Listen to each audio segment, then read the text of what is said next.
दिवाकर एक गरीब किसान है जो फल और सब्जियां उगाकर अपना खानदान पालता है।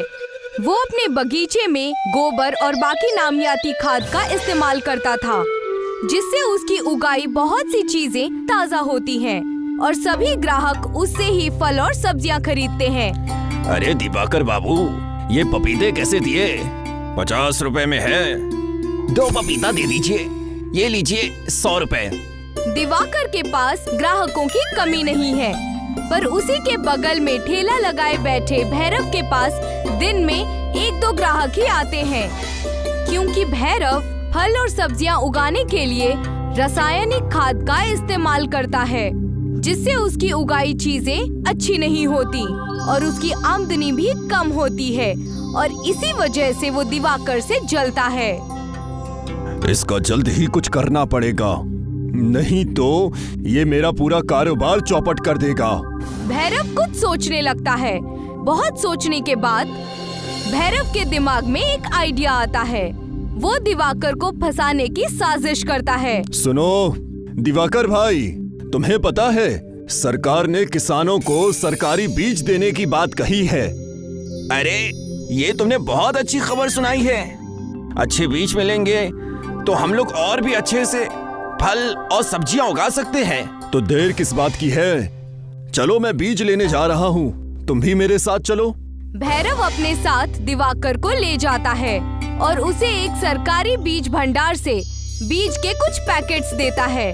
बीज लेने के बाद दिवाकर वहाँ से चला जाता है और भैरव अपनी चाल चलता है। वो अखबार में खबर छपवाता है कि सरकारी बीज भंडार से एक आदमी ने बीज चोरी किए हैं। भैरव उस अखबार को लेकर दिवाकर के पास पहुंचता है।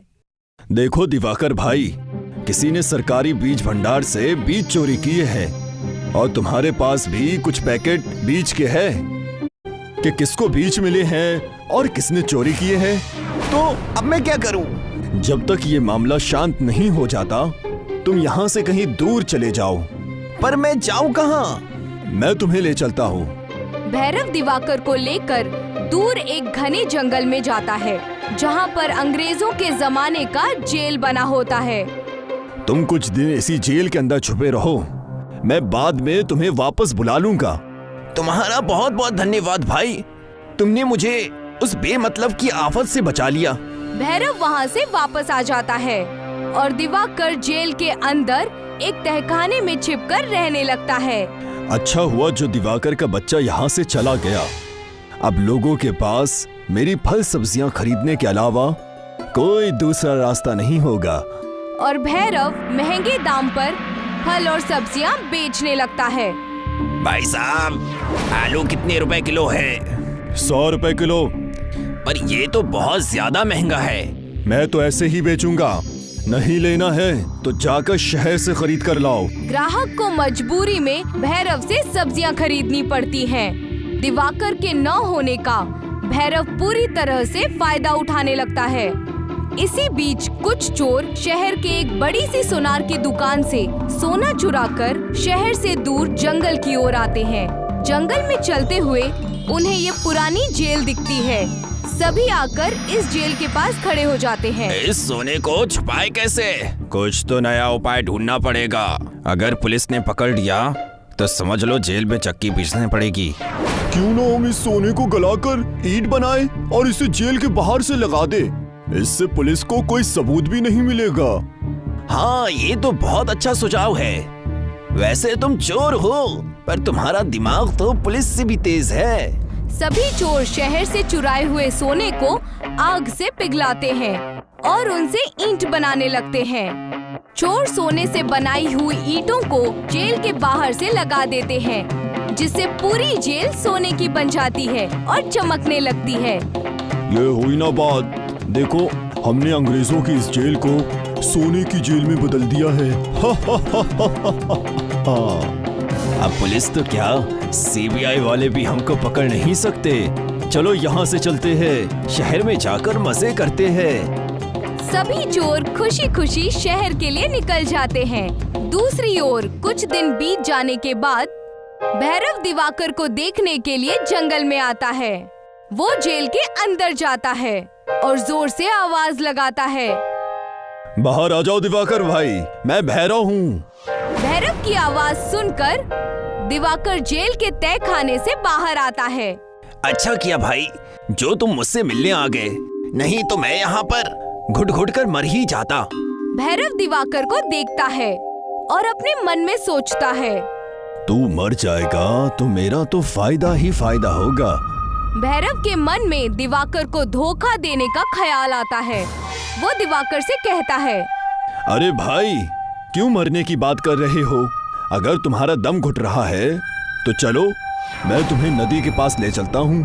वहाँ पर कुछ देर ताज़ी हवा पर बैठते हैं और वैसे भी तुमसे कुछ बात करनी है।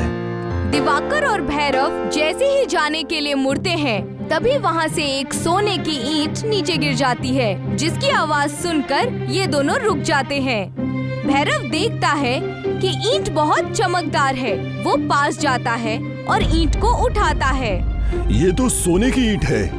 भैरव जेल की ओर नजर घुमाता है तो देखता है पूरी जेल सोने के ईंटों से बनी है। ये देखकर भैरव बेहद खुश हो जाता है। उसको खुश होता हुआ देख दिवाकर उससे पूछता है, क्या हुआ भाई, तुम बहुत खुश नजर आ रहे हो। भैरव ईंट को पीछे छुपाते हुए हड़बड़ी में कहता है, कुछ नहीं, तुम जाओ यहाँ से। आपने तो कहा कि हम दोनों नदी के किनारे ताज़ी हवा में जाएंगे और आप मुझसे कुछ बात करना चाहते हो। मैं ये कह रहा था कि पुलिस ने उस चोर को पकड़ लिया है जिसने बीज भंडार में सरकारी बीज चुराया था। अब तुम्हें कोई खतरा नहीं है, जाओ तुम अपने घर जा सकते हो। ये तो तुमने दिल खुश करने वाली खबर सुना दी। चलो घर चलते हैं। नहीं मुझे थोड़ा काम है, तुम चलो मैं बाद में आता हूँ। ठीक है, तुम अपना काम खत्म करके आओ, मैं जा रहा हूँ। दिवाकर खुशी खुशी अपने घर के लिए निकल जाता है। दूसरी ओर सोने के ईंटों से बने जेल को देखकर भैरव खुशी से पागल हो जाता है। मेरी तो लॉटरी लग गई। कहाँ 50 रुपए की सब्जियां बेचनी पड़ती थी और अब करोड़ों का सोना मेरे हाथ लग गया है। भैरव जेल की दीवारों पर लगी सोने के ईंटों को निकालने लगता है और पास में पड़े एक थैले में सोने के ईंट भरने लगता है। तभी शहर से सारे चोर वापस आ जाते हैं। अच्छा बेटा, हमने ये सोना तुम्हारे लिए चुराया है। कौन हो तुम? हमारा सामान चुराते हो और हमसे ही पूछते हो कौन हो तुम? ये सोना मेरा है, इसे पहले मैंने ही देखा है। पर इसे यहाँ तो हम लेकर आए हैं ना। भैरव चोरों की बातों को अनसुनी करके सोने के ईंटों को थैले में भरने लगता है। लगता है ये ऐसे नहीं मानेगा, चलो उसके हाथ पैर तोड़ते हैं। तीनों चोर मिलकर भैरव को मारने लगते हैं। ये सभी लड़ाई कर ही रहे होते हैं कि तभी कुछ पुलिस वाले जो कि इस जंगल के पास से गुजर रहे थे वो इन्हें देख लेते हैं।